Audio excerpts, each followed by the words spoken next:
জামা হয়ে গিয়েছে, এখন নিচেরটা সেলাই করব। বটম টপ হয়ে গিয়েছে।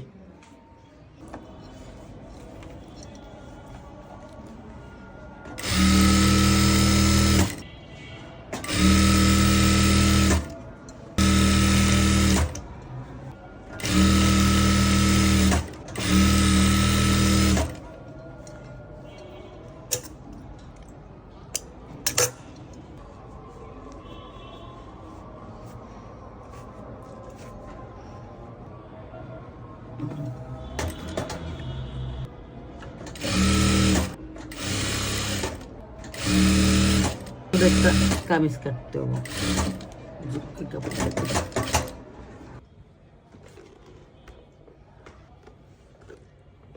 আসসালামু আলাইকুম বন্ধুরা, দেখেন আমাদের মা মেয়েকে কেমন লাগছে ড্রেসটাতে।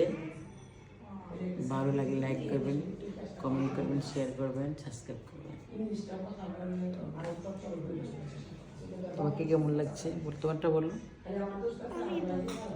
তোমার কাপড়টা কেমন লাগছে বলো বলো। আচ্ছা, সে বলবে না, তার টাইমে বলে দিয়েছি। আপনারা কমেন্ট করবেন, শেয়ার করবেন আমাদেরকে কেমন লাগছে। আর পুরো ভিডিওটা প্রথম থেকে শেষ পর্যন্ত দেখবেন। আল্লাহ হাফেজ, ভালো থাকবেন।